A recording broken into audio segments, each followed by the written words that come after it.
5, 4, 3, 2, 1. Amigos, bienvenidos a un episodio más de Autoterapia Podcast. Yo soy Luga Ballesteros y el día de hoy, no les voy a mentir, estaba yo con síndrome, le dicen con los escritores de página en blanco, como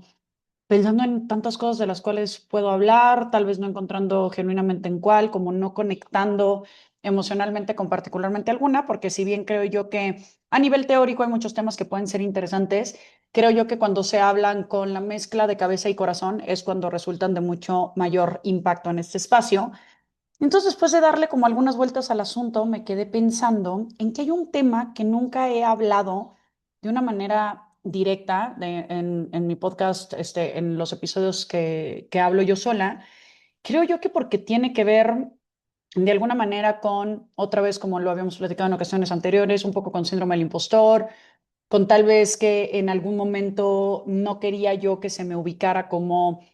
la psicóloga de mamás en particular, porque muy al principio cuando inicié mis redes sociales, como que todo iba en torno al tema de maternidad y no me gustaba como acotarlo tanto a eso. Personalmente he vivido una maternidad que se ha venido transformando de diferentes maneras a partir de diferentes situaciones, etapas de mi vida y demás. Y hoy por hoy, que creo yo que puedo sacar un poquito la cabeza, temporalmente, por supuesto, porque pues se vienen otras cosas bien interesantes, sin duda alguna, con la adolescencia y todo eso, ¿no?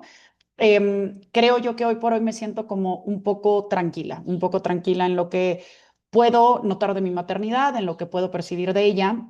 Y por otro lado, me encuentro acompañando a muchas chicas que son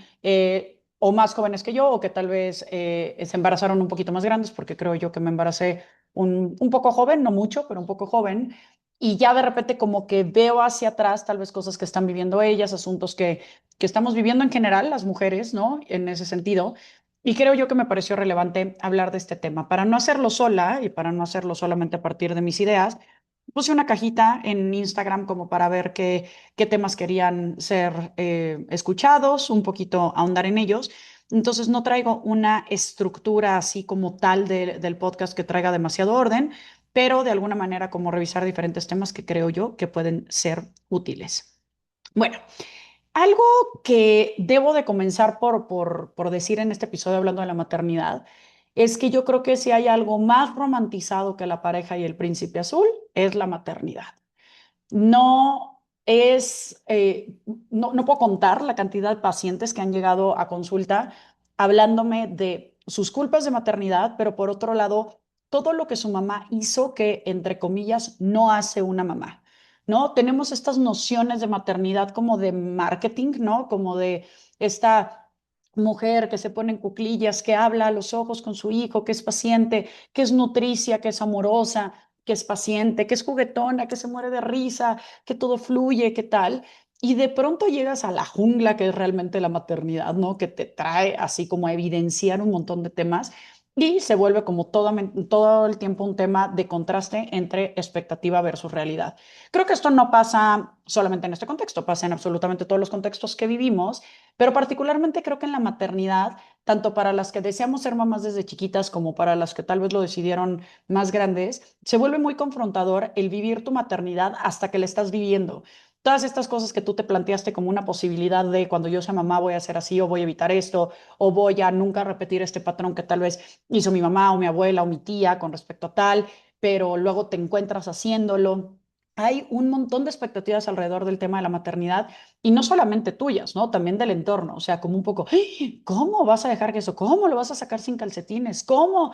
le permites comer esto? ¿O cómo le permites no comer esto? ¿No? Y entonces son cosas que a final de cuentas estás recibiendo una cantidad de opiniones no pedidas todo el pinche día que francamente se vuelve agotador, porque todo esto te va separando de tu ser más auténtico, de tu camino más alineado con tu verdad para maternar y genuinamente creo que hay tantas maternidades como hay mamás. Cada maternidad se va formando de una manera súper artesanal y súper específica, siempre y cuando la mujer de la cual estamos hablando, que está maternando, esté en contacto consigo misma. Porque si está siguiendo una serie de manuales, de sugerencias, de críticas, de cosas que tienen que ver con el entorno y está desconectándose de sí, desde mi punto de vista, es una maternidad que está sujeta a colapsar. Y no digo solamente la maternidad, sino la persona. Y esto me enlaza de una manera interesante porque hay que decir que la mamá antes de ser mamá es persona. Y entonces, por más que ya sea mamá,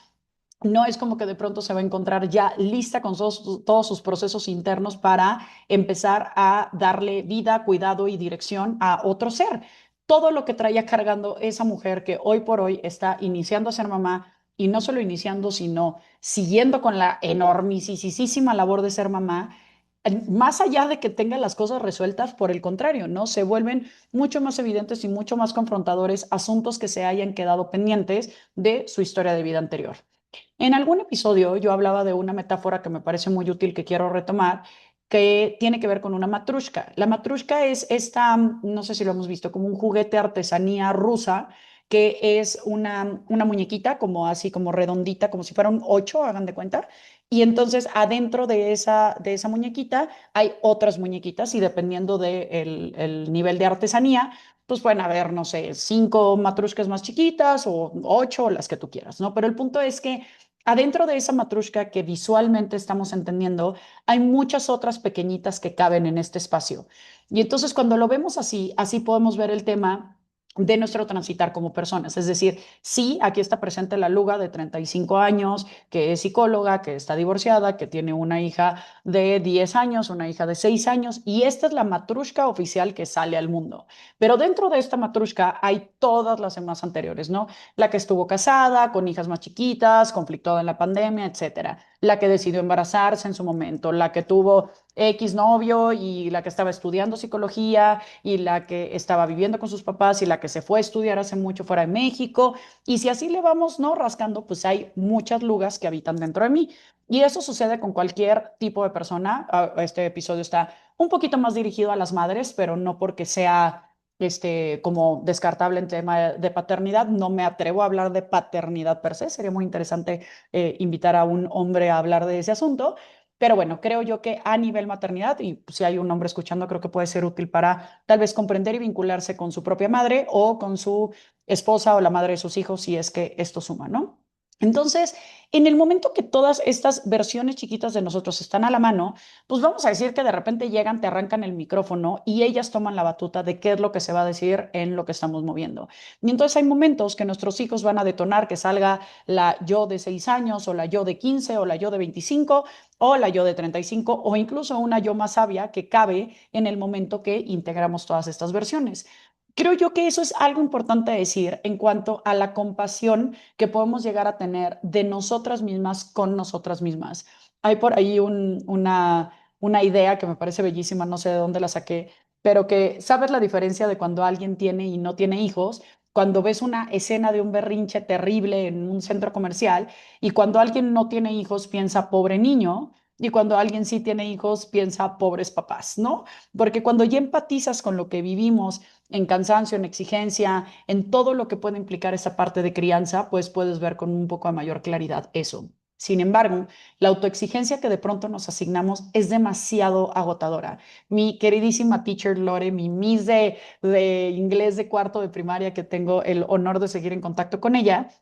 participó en mi curso de Mamá Consciente hace unos años y ella decía algo súper potente. En ese momento sus hijos han de haber tenido como, no sé si 15 y 17, una cosa así, pero ellos estaban más grandes y habíamos puras mamás de niños más pequeños. Y ella decía que qué duro era pensar en ser mamá en la época de hoy, donde había tanta información, porque esa información también genera exigencia y expectativas que te hace querer hacerlo perfecto, cuando hay muchas cosas que van a ser orgánicas y que se van a ir descubriendo en el camino. Una de las preguntas que me pusieron dentro del Instagram tenía que ver con esta parte de ser mamá primeriza, por estar embarazada por primera vez y entonces tener como todo este camino a recorrer alrededor de la maternidad. Y yo te diría que creo que así como lo hemos trabajado mucho en las cápsulas con Guillermo y en todo lo que venimos trabajando de integración de femenino masculino, es decir, hay una suficiente información que puedes recibir para tener más claridad acerca de ciertas decisiones o de ciertos abordajes, pero siempre contactando con esa parte intuitiva, personal, que tiene que ver con si algo te va o no te va. Ahorita vamos a hablar de esta parte de la maternidad, porque creo yo que a las mamás que tal vez no somos las más juguetonas o las más consentidoras o las más cariñosas, podemos llegar a sentir culpa de eso porque la mamá que se nos dibujó a nivel estereotipo puede llegar a partir desde ahí. Entonces, cerrando en este tema particularmente de una mamá primeriza, yo te diría, preguntarte cómo lo puedes hacer mejor ya es un camino para hacerlo mejor, seguramente, ¿no? Y acercarte a información suficiente que te dé algo de criterio, pero después viviéndolo en tu experiencia y viendo cómo se integra en tu propio contexto, creo que es lo que puede ser más útil. Creo que tener mamás que te sirvan como un ejemplo a tu alrededor, que puedas decir, me gusta el criterio con el que toma decisiones, entender que su manera de pensar no va a ser directamente proporcional a la tuya, pero te puede dar dos, tres buenos tips que nos ayudan a aprender. Creo que entre mamás, cuando tenemos una red de apoyo de mamás, ya seamos primas, amigas,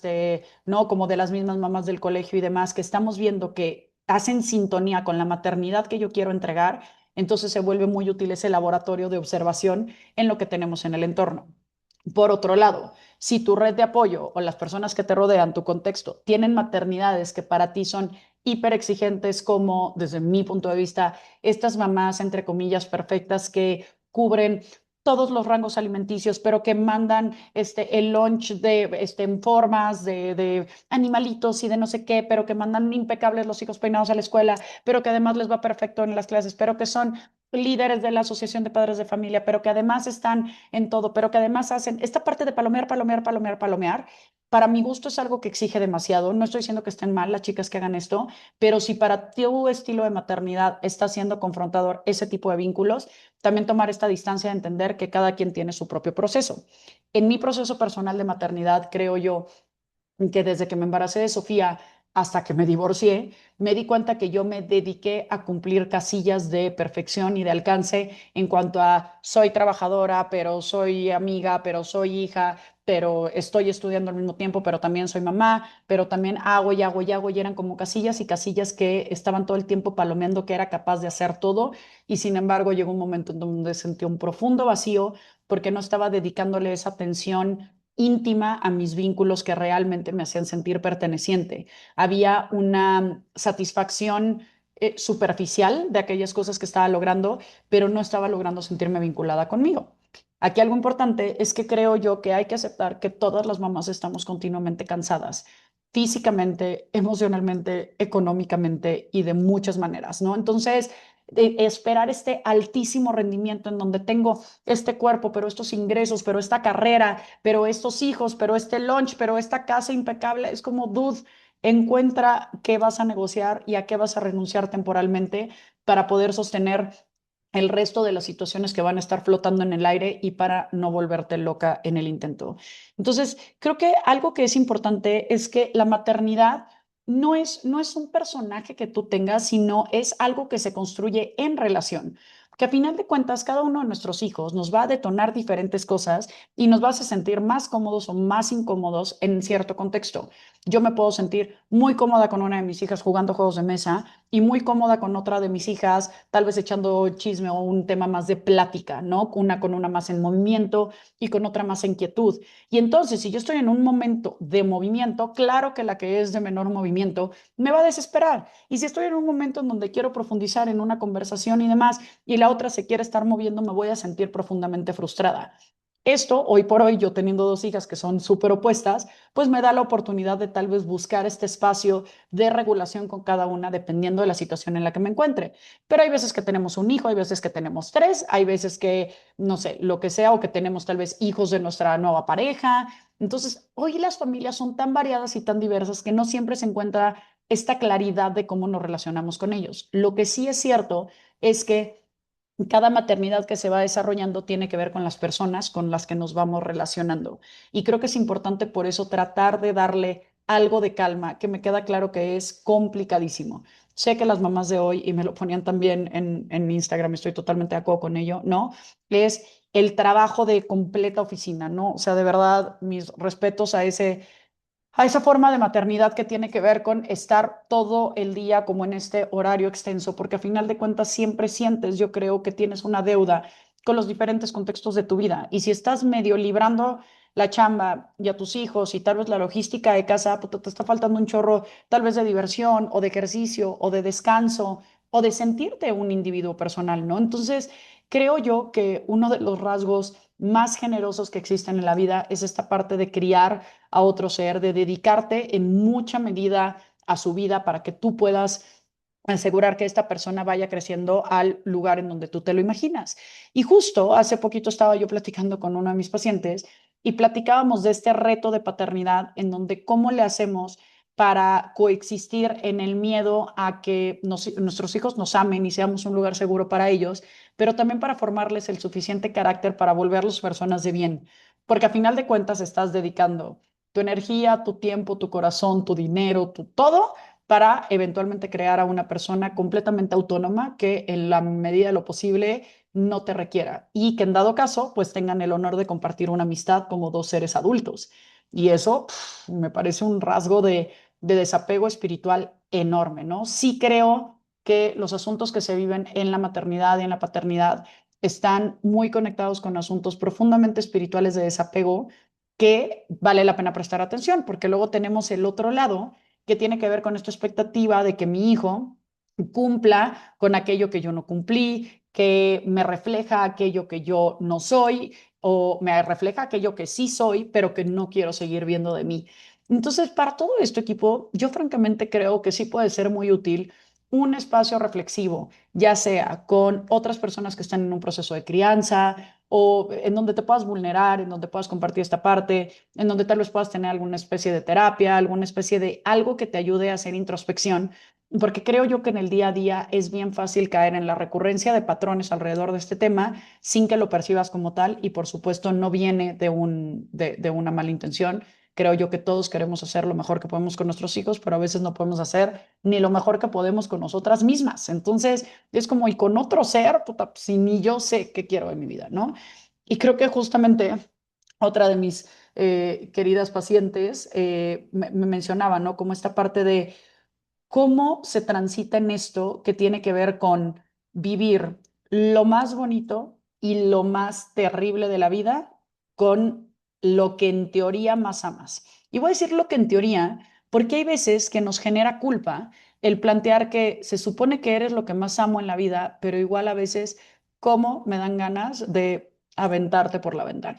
Y es que ahí yo le sugeriría con todo mi amor irse a escuchar el episodio de Perspectivas de Vida y Muerte, que si bien tal vez el título no sea del todo referencia de lo que estamos platicando, pero creo yo que es bien importante, familia, abrazar que así como tenemos que integrar nuestra luz y sombra y aquello que nos es desagradable y aversivo en nosotros mismos, de nuestra pareja, de nuestros amigos y demás, por supuesto que también de los hijos. Y es que tener estos pensamientos de desagrado, de inconformidad hacia alguno de nuestros hijos, no significa que seamos malas personas, ¿no? Obviamente si esto se está rumiando demasiado, si esto está complicando la forma en la que nos estamos vinculando con ellos, sí creo que es importante tal vez revisarlo en algún espacio privado para que puedas pues discernir un poco qué te está detonando. Recordar que a final de cuentas, toda situación que te detona una persona ajena a ti, sea tu hijo o no, tiene que ver con una parte de ti mismo que está pendiente a ser integrado, que está pendiente a ser reconocido, mirado y entonces la conciencia del universo te los viene a poner en un ser externo para que lo tengas que ver a fuerza, porque hay partes de ti que no vas a buscar ver por voluntad propia, entonces te los viene a representar con una persona ajena para que lo tengas que confrontar. Entonces, aquí estamos hablando, a final de cuentas, de un malabar continuo, ¿no? De un malabar que, bueno, ahorita estamos hablando solamente de la parte de la maternidad, pero bueno, cuando coexiste con la pareja que es el papá de tus hijos, o cuando coexiste que tienes una pareja que no es el papá de tus hijos y que llevas una maternidad en soledad, creo yo que todo eso se vuelven aspectos durísimos, confrontadores, que requieren de verdad, no puedo insistir más que en decir compasión. La compasión como esa mirada amorosa de aquel sufrimiento humano y las ganas de atenuarlo, las ganas de hacerlo menor. Entonces, es no solamente ser compasivas con las mamás de enfrente, con las personas de enfrente, sino también ser compasivos con nosotros mismos cuando llegamos a equivocarnos, porque creo yo que la maternidad que estamos tratando de entregar en la actualidad no es una maternidad simple en cuanto a porque te callas y porque yo digo y tal, y entonces evades esa parte de cosas, sino que de pronto también tienes esta confrontación de parte de los hijos en donde vienen a decirte, no que esto, no que el otro, no, y te vienen a reflejar un montón de cosas que francamente muchas veces duele. Pero si a final de cuentas, como hace un rato decía, lo que queremos es ayudar a que crezcan personas autónomas de bien y demás, pues imagínate que con una de las personas que más respetan y más aman en su vida son capaces de decir, no quiero, no puedo y por qué es esto. Eso, por supuesto, te puede dar una especie de termómetro para que en algún momento de sus vidas donde alguien esté abusando de ellos de cualquier manera, también tienen la capacidad de decir no, ¿no? Entonces, creo yo que aquí se mezclan asuntos que tienen que ver con qué tan popular soy para mis hijos, qué tanto respeto implico, qué tan congruente soy también con lo que estoy profesando, porque claro que ellos también van a meter el dedo en la llaga cuando yo no esté siendo ejemplar o ejemplo con aquello que yo les estoy planteando. Y todo eso yo diría que más que verlo como una cruz, creo yo que es una bonita invitación a prestar atención a que si es lo que estoy pidiendo para alguien que amo y lo puedo aplicar hacia mí, pues entonces sería una retroalimentación de que también me amo a mí. Creo que otro toma súper importante es que aquí tenemos ciertas reflexiones particulares de que la manera de nutrir, la manera de cuidar desde la maternidad no solamente viene desde estos lugares juguetones, ni cercanos como desde, insisto, esta mamá que es demasiado cariñosa, cercana y vincular, porque habemos mamás y existen personalidades que no son de ese afecto físico completamente o que no tienen esa paciencia tal vez de sentarse con el muñequito o hacer obras de teatro o contar cuentos de una manera histriónica o demás, sino que tienen otras formas de maternar. Y creo que tenemos que incluir en nuestro concepto de maternidad que nutrir no siempre significa consentir, que también es poner horarios, que también es decir que no y también es asegurar una estructura y seguridad. Entonces, si estás trabajando, si estás cuidando tus horarios, si estás cuidando la alimentación en el sentido tanto vincular como literalmente físico, eso también entra en maternidad. Porque algo que a mí me pasa es que de pronto digo, pasó el día y tal vez las desperté, pero luego no estuve con ellas porque estuve haciendo el lunch y el desayuno. Luego subo y me trato de dar el rato de estar viendo con ellas un episodio de nuestra caricatura favorita, 10 minutos, entonces ahí siento que conviví, pero luego empieza todo el tema de rutinas para llevarlas a la escuela y de nuevo dejo de estar con ellas ese rato. Y cuando hago como ese balance y digo, estuve con ellas 10 minutos en la mañana, es como sí, en cuanto a tiempo aire, en cuanto a tiempo presencia, pero la energía que les dediqué para generar esa estructura matutina de que ellas se levanten una hora, tengan su lunch, yo pueda desayunar para también cuidarme, ponerme la mascarilla de oxígeno antes de ponérselas a ellas, dedicarles un espacio de tiempo de calidad para después emprender el día, creo yo que también debe de ser considerado dentro de la maternidad. No sé ustedes, a mí de pronto eso me da culpa. Cuando cuento el tiempo aire que genuinamente estoy con ellas, prestando atención y demás, porque por supuesto está la televisión, o están las tareas, o están las clases extracurriculares, también nos volvemos choferes, nos volvemos chefs, nos volvemos, bueno, todo lo que podemos estar, el tiempo que nos quita estar revisando los chats del colegio, haciendo tareas con ellos, viendo qué falta, ¿no? Comprando el regalo para el amiguito porque va a ser el cumpleaños. Todo eso también es maternidad. Y es que hay veces que estamos siendo demasiado controladoras en cuanto a lo tangible de que tiene que ver con maternidad, es el tiempo que estoy frente a frente con mi hijo abrazándolo. Y eso no es cierto. La maternidad también es proveer un espacio de estructura y de sostén que le dan la tranquilidad al niño de decir, puedo volver a casa, ¿no? Entonces, este arquetipo detrás de la maternidad es una madre nutritiva que sostiene la vida, que alimenta el crecimiento y que no está evitando toda frustración y todo camino para que el niño pueda caminar así, ¿no? En nubes y que no le genere absolutamente nada, ¿no? Podríamos decir que hay muchos tipos de mamás, ¿no? Que habitan dentro de nosotros. Una madre cuidadora que abraza, escuche, contiene, consiente y como toda esta parte muy afectiva, vincular, que sin duda alguna es bien importante de trabajar, sobre todo si tienes hijos más sensibles y para que tú también conectes con tu sensibilidad. Pero también hay una madre protectora y firme, ¿no? Que pone límites, que dice no, que defiende y que está ahí para darle seguridad a su hijo de que puede regresar con ella en el momento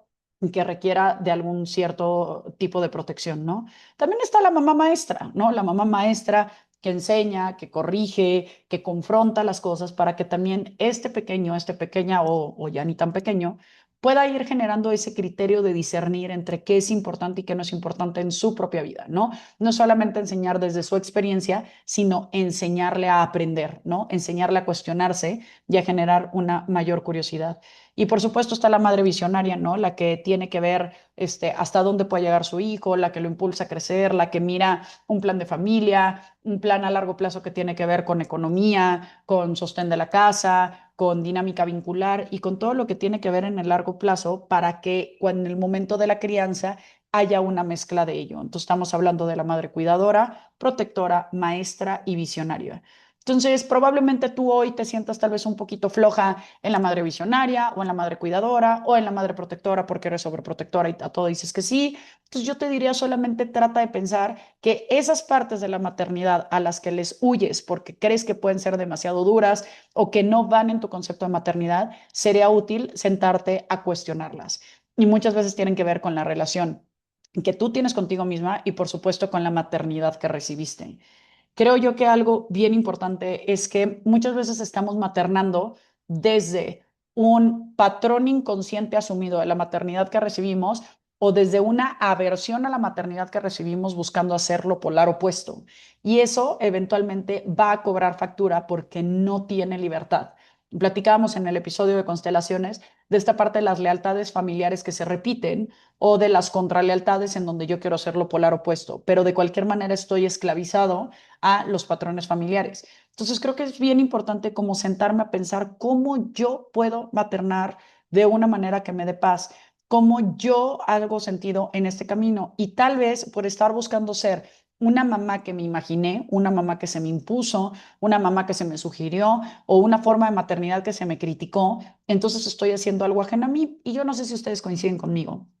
pero yo creo que las personas más congruentes, más estables, más conectados con su autenticidad, son las personas que mejor caen en el sentido de que puedes confiar un poco en su estilo. Y eso no quiero decir que entonces siempre sean agradables, pero sabes un poco que van en una consonancia y en una armonía de quienes son y la manera en la que actúan. Cuando quieres hacer una maternidad de libro, así de crianza, en donde vas a decir la frase específica que y demás, se puede volver demasiado confrontador. También creo yo que un gran mal que existe en la situación actual es que tiene que ver también con las redes sociales y cuando estamos siguiendo puras cuentas de maternidad que nos están diciendo que está bien, que está mal y demás, creo yo que es bien importante otra vez, si son cuentas que te están generando ansiedad, que te están generando insuficiencia, que no te están dando tips que te hacen sentir bien y que te dan como una mirada y por el contrario te están haciendo sentir peor, madre, de lo que ya te sentías antes de seguirlas, yo te diría tan fácil como darles un follow y seguir tu camino en tu experiencia mucho más personal. Y por último, creo que algo que es importante es que no consiste en que hagas todo bien, no consiste, al contrario, creo yo que un gran valor y algo que yo privilegio, atesoro y a lo que le doy mucha fuerza en mi maternidad y que creo que me ha resultado es tener toda la tranquilidad de decirle a mis hijos, tienes toda la razón, no lo estoy haciendo como te lo dije, sí, ¿no? Te dije esto y no cumplí mi palabra, déjame encontrar la manera, ¿no? Porque creo yo que algo que antes pudiese ocurrir como una cuestión como mucho más intransigente de que esto no se podía cuestionar y me parece bien valioso que los niños de hoy puedan cuestionar. Pero si seguimos teniendo un autoritarismo brutal que no genere vínculo con los hijos de una manera cercana, o por otro lado, una laxitud absoluta, que entonces sea un no quiero generarle ningún tipo de dolor, también voy a terminar hiriéndolo por falta de estructura. Como lo venimos hablando en muchos episodios anteriores, la maternidad no es la excepción entre un aspecto que tiene que ver con vincularidad, con toda esta parte de lo femenino que tiene que ver con cercanía, con contacto físico, con corporalidad, con emotividad, con sensaciones, con expresar emociones. Y otra parte que tiene que ver con límites, con disciplina, con responsabilidad, con generación de criterio, con análisis y con toda esta parte que puede ser un poquito más concreta. Tú solita, mientras estás escuchando esto, te das cuenta que tal vez tiendes mucho más hacia el lado de lo femenino que decíamos más vincular o masculino que puede ser más analítico y concreto. Entonces, cual sea que estén siendo estos caminos, recuerda que mientras más tensión haya en estos dos estilos de maternidad, entonces más está en riesgo de colapsar ese tipo de maternidad que estás generando. Yo a lo que te invito es a que trates de caminar en este lugar, primero que nada, sabiéndote que estás haciendo el esfuerzo más grande que puedes en este camino, que nadie nos da un manual, que ya existe mucha información, pero esa información muchas veces es teórica y no responde a las particularidades de cada familia, que es muy retador y que a final de cuentas nos va a llegar a confrontar por donde lo veamos. Y si dimos mucho, porque dimos mucho, y si dimos poco, porque dimos poco. Y a final de cuentas existimos los psicólogos y algún día nuestros hijos podrán ir a revisar las cagadas que cometimos alrededor de ellos de alguna manera, pero yo creo que esa intención de simplemente sentarte, a escuchar un podcast, a leer algo, a escuchar un reel y tratar de aplicarlo de una manera consciente, creo yo que es un camino magnífico para empezar. Cierro con una pregunta poderosa que francamente le estaba sacando la vuelta porque me parece muy compleja, pero la voy a contestar desde mi experiencia personal. El tema de explicar los duelos a los niños me parece durísimo. Durísimo porque creo yo que hay duelos como mucho más orgánicos, naturales, en donde hay un deterioro paulatino del ser que parte, ya sea una mascotita, un abuelo, un tío, ¿no? Y que hay como todo este proceso de ser integrado. Pero por supuesto también hay momentos en donde son accidentes, donde son cuestiones como bastante más trágicas, bastante más dramáticas y que tal vez en el orden de la vida, como entre comillas se supone que es, no responde de una manera como tan fácil de ser explicada. Creo yo que ahí, por supuesto que se vale buscar ayuda, se vale también tú vivir como tú estás viviendo tu propio duelo. Creo yo que como siempre, tanto en temas de sexualidad con los niños como en temas de muerte y todos estos temas que son como delicados y polémicos, vale mucho la pena acercarnos a primero preguntar qué sienten ellos, cómo lo viven, qué necesitan, antes de que tú te pongas a dar demasiadas explicaciones. En mi experiencia, cuando he tratado de hablar temas difíciles con mis hijas, cuando hago un poco de preguntas, ellas me hacen, más bien cuando les hago preguntas, ellas me cuentan cosas y a partir de ahí de pronto ellas solitas se van en el tema y no profundizan demasiado. Hay veces que esto nos da miedo porque creemos que tal vez no están abriéndose o no están encontrando ese espacio, pero a final de cuentas tampoco todo tiene que ser digerido así de un trancazo cuando estamos viviendo un proceso de duelo. Creo yo que se vuelve entonces importante como seguir tomando esta temperatura, este termómetro que favorezca estos espacios. Y depende de la edad de tus hijos, ¿no? Todo esto cambia mucho, pero en mi experiencia personal, y lo puedes adaptar a tu contexto, a mí me sirve mucho tratar de hablar cosas con mis hijas en momentos donde vamos caminando. Yo tengo el privilegio de que puedo pasar por ellas caminando de la escuela, de la escuela a la casa, y entonces en ese camino, en donde vamos caminando, vamos en movimiento, ahí se va soltando como un poquito de energía, no nos estamos mirando a los ojos, pero vamos acompañadas, podemos hablar de temas difíciles sin que resulte tan confrontador el estarnos mirando a los ojos. Si no tienes este momento, pues bueno, si te fueron a la tienda a comprar algo, o si están en el súper caminando juntas o lo que sea, puede ser un muy buen espacio para decir cómo estás, cómo te sientes. Y si están recibiendo como mucha resistencia alrededor de lo que sienten, también empezar a hablar de cómo se sienten ustedes, ¿no? Como de no te voy a mentir, a veces extraño a tu abuela, a tu abuelo. Y el otro día pensé en nuestro perrito y cuánto lo quise, ¿no? O sea, como tú también expresar vulnerabilidad para que sea un espacio que también les vulnere, entendiendo que tu hijo no es el responsable de contener tu propio duelo, pero que en la medida que te vea también tú transitando un duelo, va a haber la posibilidad de que él pueda expresar lo mismo. Insisto que es un tema grande, que tiene un montón de información, en el que no me quise ir como en asuntos psicológicos o del libro, porque creo que mi mayor intención era hablar del tema de una manera cotidiana y vivencial, pero me parece importante empezar a hablarlo y desde ahí seguir construyendo. Les agradezco muchísimo a los que participaron en Instagram para darme ciertas ideas. Les recuerdo y les reitero mi apoyo en esto, en lo que necesiten escuchar, como en cuanto a temas y lo que podamos construir juntos y en poder buscar ayuda, ya sea de mi parte o con alguien que yo les pueda recomendar para ello. Les mando un abrazo con todo mi cariño. Creo yo que la maternidad es un viaje bien complejo y por lo menos que tengamos bien alerta así como esa señal de maternidad que podemos tener entre mamás, que nos podemos echar la mano con por lo menos una mirada compasiva que diga, sé que lo estás intentando, sé que estás cansada, venga, yo te ayudo. Un poco en comunidad, creo que las cosas se hacen un poquito más ligeras. Les mando un abrazo con todo mi cariño. Espero que este episodio haya contribuido a sus corazones y si creen que le pueden sumar a cualquier persona de su alrededor, les agradeceré muchísimo que me ayuden a compartirlo. Nos vemos dentro de 15 días para el siguiente episodio y les mando un abrazo muy apretado.